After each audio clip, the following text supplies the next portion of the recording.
नमः। कृष्णं वन्दे जगद्गुरुं प्रपन्नपारिजाताय स्तोत्रवेत्रैकपाणये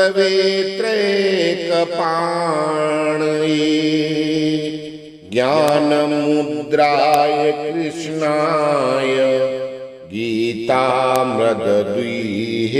नमः।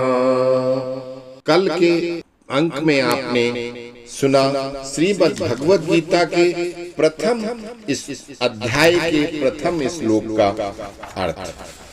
आज हम आते हैं दूसरे श्लोक पे। श्रीमद् भगवद गीता के प्रथम अध्याय का दूसरा श्लोक है, जिसमें संजय जी धृतराष्ट्र की के पहला श्लोक जो धृतराष्ट्र का प्रश्न था, उसका अब दूसरे श्लोक से वो उत्तर देते हैं। संजय उवाच दृष्ट्वा तु पांडवानीकं व्यूढ़ं दुर्योधनस्तदा आचार्यमुपसंगम्य राजा वचनं ब्रवीत। संजय बोले कि उस समय वज्र व्यूह से खड़ी हुई पांडव सेना को देखकर राजा दुर्योधन द्रोणाचार्य के पास जाकर यह वचन बोला। अब यहाँ पर व्याख्या करो तो तदा का मतलब जिस समय दोनों सेनाएं युद्ध के लिए खड़ी हुई, उस समय की बात संजय यहाँ तदा से कह रहे हैं। कारण कि धृतराष्ट्र का प्रश्न युद्ध की इच्छा वाले मेरे और पांडु के पुत्रों ने क्या किया, इस विषय को सुनने के लिए था।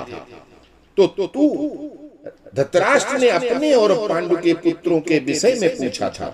अतः संजय भी पहले धृतराष्ट्र के पुत्रों की बात बताने के लिए यहाँ तू पद का प्रयोग करते हैं।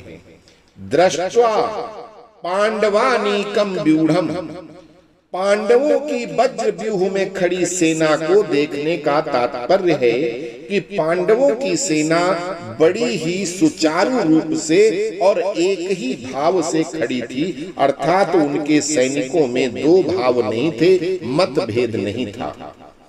उनके पक्ष में धर्म और भगवान श्री कृष्ण थे। जिसके पक्ष में धर्म और भगवान होते हैं, उसका दूसरों पर बड़ा असर पड़ता है। इसलिए संख्या में कम होने पर भी पांडवों की सेना का तेज प्रभाव था और दूसरी तरफ दूसरों पर बड़ा असर पड़ता था। अतः पांडव सेना का दुर्योधन पर भी बड़ा असर पड़ा, जिससे वो द्रोणाचार्य के पास जाकर नीति युक्त गंभीर वचन बोलता है। अब यह प्रश्न आता है कि संजय ने दुर्योधन को राजा क्यों बोला, जबकि राजा तो धृतराष्ट्र थे।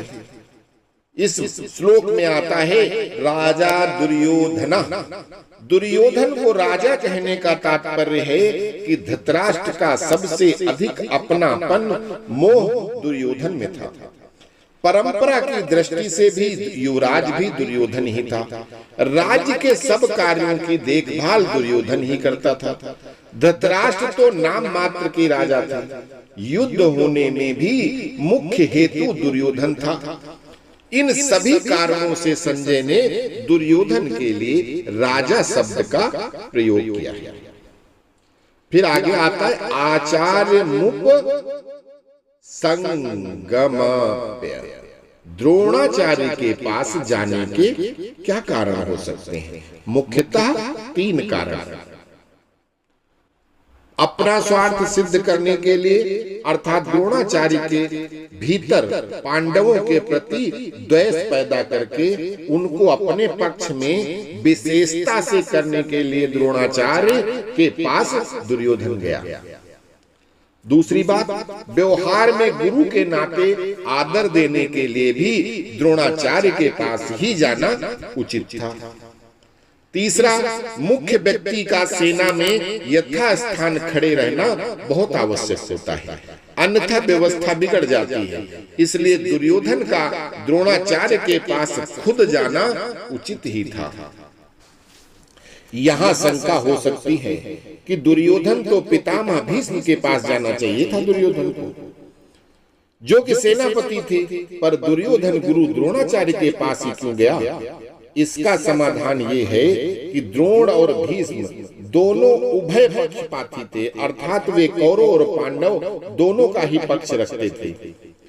उन दोनों में भी आचार्य की ज्यादा राजी करना जरूरी था, क्योंकि द्रोणाचार्य के साथ दुर्योधन का गुरु के नाते तो स्नेह था, पर कुटुंब के नाते स्नेह नहीं था, और अर्जुन पर द्रोणाचार्य की विशेष कृपा थी। अतः उनके राजी करने के लिए दुर्योधन को उनके पास जाना ही उचित था। व्यवहार में भी ये देखा जाता है कि जिसके साथ स्नेह नहीं है, उससे अपना स्वार्थ सिद्ध कराने के लिए मनुष्य को उसके पास ज्यादा आदर देकर उसको राजी करना पड़ता है। दुर्योधन के मन में यह विश्वास था कि भीष्म जी तो हमारे दादाजी हैं, अतः उनके पास न जाऊं तो कोई बात नहीं, न जाने से अगर वे नाराज भी हो जाएंगे तो मैं किसी तरह उनको राजी कर लूंगा। कारण कि पितामह भीष्म के साथ दुर्योधन का पारिवारिक संबंध और स्नेह, भीष्म का भी उनके साथ पारिवारिक संबंध था, इसलिए भीष्म जी ने दुर्योधन को राजी करने के लिए जोर से शंख बजाया। वचनम ब्रवीत, यहाँ अब्रवीत कहना ही पर्याप्त नहीं था, क्योंकि अब्रवीत क्रिया के अंतर्गत ही वचनम आ जाता है, अर्थात दुर्योधन बोलेगा तो वचन ही बोलेगा। इससे यहाँ वचनम शब्द की आवश्यकता नहीं थी।